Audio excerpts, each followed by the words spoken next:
La vita è uno stato mentale. No, no, no, no, non ho preso questa frase dai baci perugina o da un biscotto cinese della sfiga anziché della sfortuna o della fortuna che dir si voglia. La vita è uno stato mentale è la frase chiave che accompagna il film di cui vi parleremo in questo nuovo video delle gattare del canale di Scolo, ovvero Oltre il giardino, l'ultimo grande film di Peter Sellers, nonché il suo testamento spirituale. La vita è uno stato mentale. Ed ecco che parte il nuovo video delle gattare del canale di Scolo. Wow! Miau!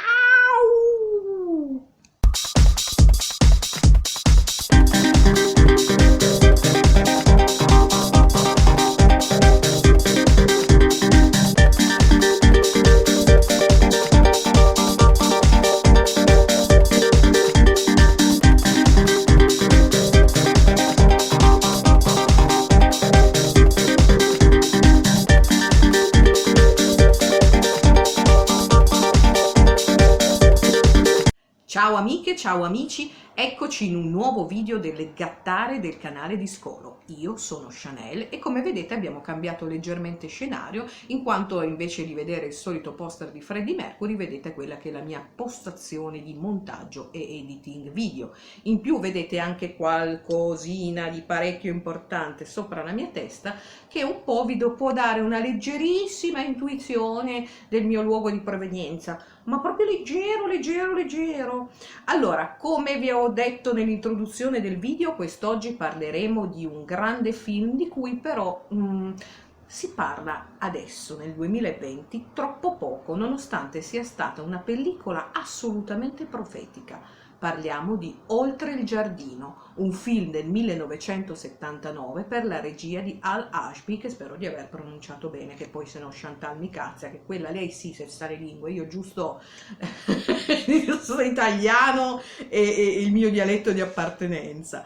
Ecco, Oltre il giardino tratto da un romanzo polacco di Kosinski chiamato Presenze, un romanzo che ossessionò Peter Sellers a tal punto che per oltre 10 anni cercò di realizzarne la versione cinematografica. Di che cosa parla Oltre il giardino? Oltre il giardino è la storia del giardiniere Chance, un giardiniere con gravi ritardi cognitivi, probabilmente anche autistico, comunque una persona che non è in grado di comprendere la realtà che lo circonda. La sua unica realtà è sempre solo stato il giardino in cui ha lavorato per conto del suo padrone. Non sa leggere, non sa scrivere, non sa niente del mondo di fuori se non attraverso la televisione, ovvero l'unico mezzo che ha Chance per sapere che cosa succede al di là del giardino.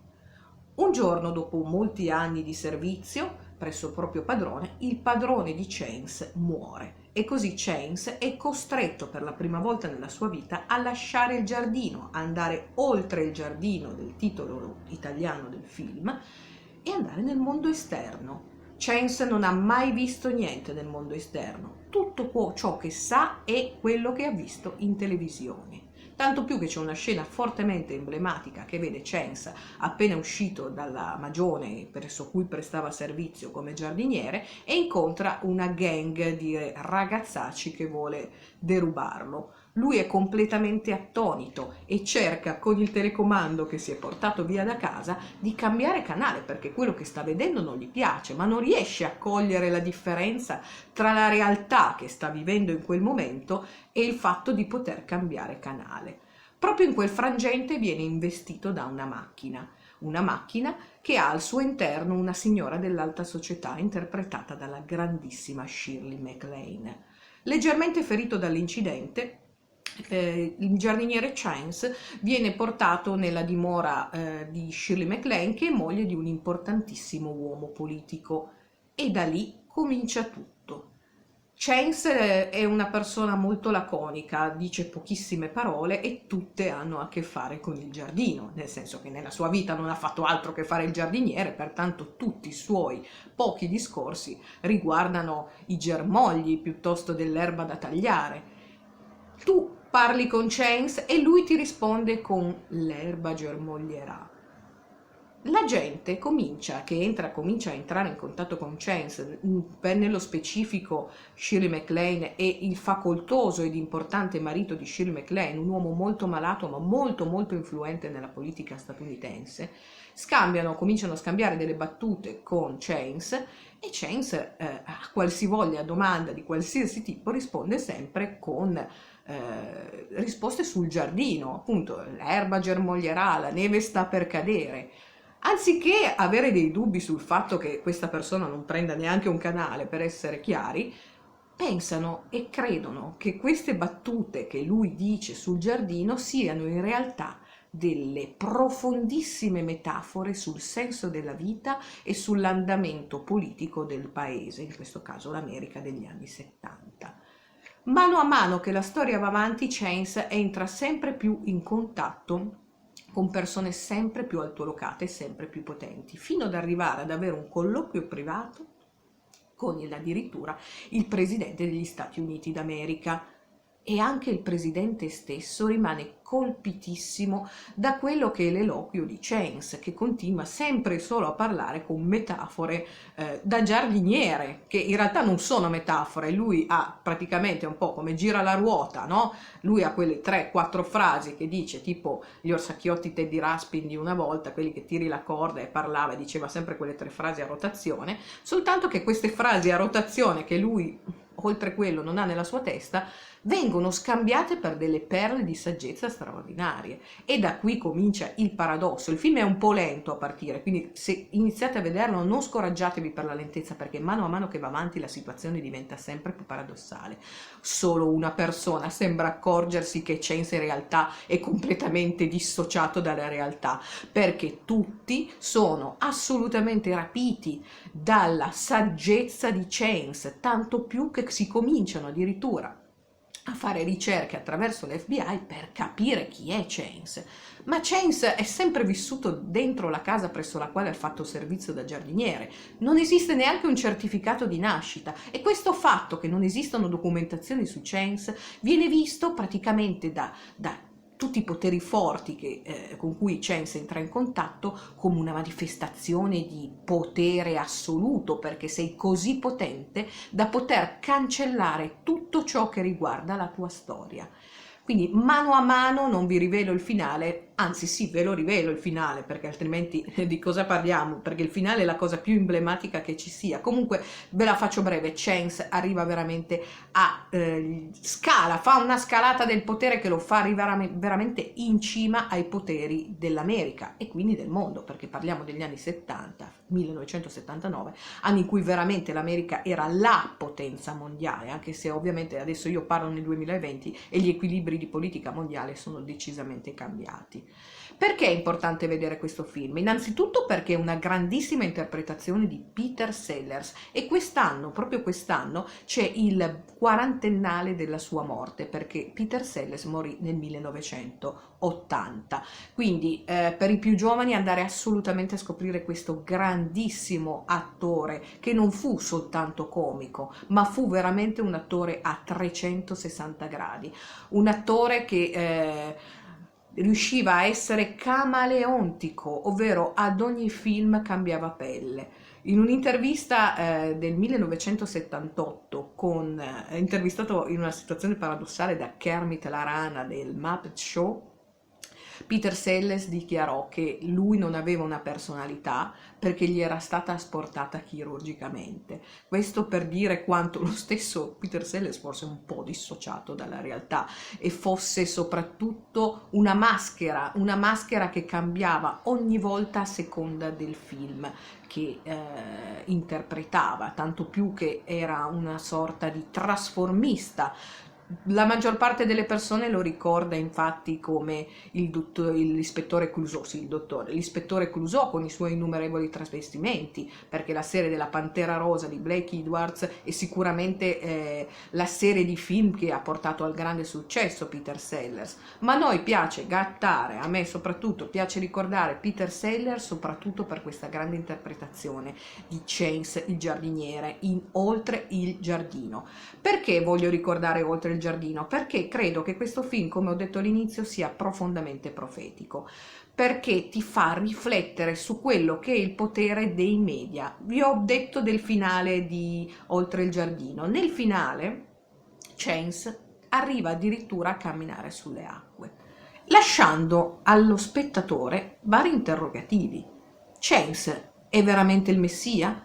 La sua ingenuità è forse la sorgente della saggezza, ovvero che il fatto di essere un candid, un candido, un ingenuo, una persona pura lo renda una creatura superiore e una sorta, ripeto, di messia, perché cammina sulle acque, quindi la semplicità è l'unica cosa che ci può salvare, quindi questo è il punto interrogativo del film. Oppure vuol dire che sono i media a scegliere chi è il messia, indipendentemente dal fatto che il messia che viene sponsorizzato attraverso la televisione sia in realtà un qualcuno di assolutamente vuoto di contenuti e di qualcosa da dire. Insomma, conta il contenitore ma non il contenuto, perché in realtà i contenuti di Chance sono assolutamente inesistenti. Quindi alla fine ci ritroviamo ad avere questo dubbio: Chance, ovvero il semplice, è il messia, oppure è un cretino, un utile cretino, l'utile idiota che viene utilizzato dal potere. Insomma, è profonda la cosa. Tra l'altro io vi consiglio di guardare sullo stesso argomento un altro film di cui si parla veramente poco al giorno d'oggi e che in realtà andrebbe rivisto, che è Quinto Potere del 1976, dove anche lì abbiamo un personaggio che diventa idolo delle masse, perché comincia a sproloquiare in diretta TV, tanto da divenire anche lì una sorta di messia, e lì però poi il messia finisce veramente male, e anche lì ci si chiede veramente qual è il potere dei media che decidono essi stessi, decidono essi stessi chi deve parlare, che cosa deve dire, per quanto tempo lo deve dire, e soprattutto decide cosa le masse devono pensare. Quindi sono film che veramente vi consiglio di andare a recuperare, perché Oltre il giardino è davvero profetico. La vita è uno stato mentale. Che cosa vuol dire? Anche qui più interpretazioni, nel senso che la vita è uno stato mentale. A seconda di come tu vedi il mondo, la tua visione viene influenzata, quindi a seconda di quello che è il tuo punto di vista, vedi quello che c'è intorno. Ma attenzione, che cosa vuol dire anche? Può anche voler dire che la vita è uno stato mentale se i media ti dicono una certa cosa e tu prendi quel messaggio, il tuo stato mentale ti porta ad accettarlo. Quindi lo stato mentale che puoi avere tu o può essere influenzato dai media. È complessissimo il discorso, è molto filosofico. È un film da vedere, ragazzi, non è un film facile, però è anche un film straordinariamente divertente. Se, ripeto, si riescono a superare i primi minuti di lungaggine, ripeto, parliamo di un film del 1979. Inoltre, altri consigli: il regista di questo film è Al Ashby, che noi conosciamo anche come il regista di un altro grandissimo cult degli anni 70, Harold e Maude, il film che viene citato in Tutti i pazzi per Mary come il preferito di Mary. Anche lì abbiamo una commedia nera, profondamente sarcastica, dove si riflette sul senso della vita. Magari faremo un video a parte per parlare di Harold e Maude più avanti, ma per il momento vi consiglio di andare a vederlo, poi magari ne parleremo più avanti e riusciremo ad avere uno scambio. Spero che questo video vi abbia intrattenuto, vi abbia informato e vi abbia in qualche modo interessato, e vi saluto qui con una guest star speciale, sperando che ci porti fortuna e soprattutto ci porti tanti iscritti, perché sappiamo che Hello Kitty porta fortuna alle youtuber e quindi speriamo che porti fortuna anche a noi, perché vogliamo crescere, vogliamo diventare anche noi un impero, l'impero delle gattare del canale di Scolo. Bene, per il momento ho detto già abbastanza stronzate. Ci rivediamo pertanto nel prossimo video con le gattare del canale di Scolo. Ma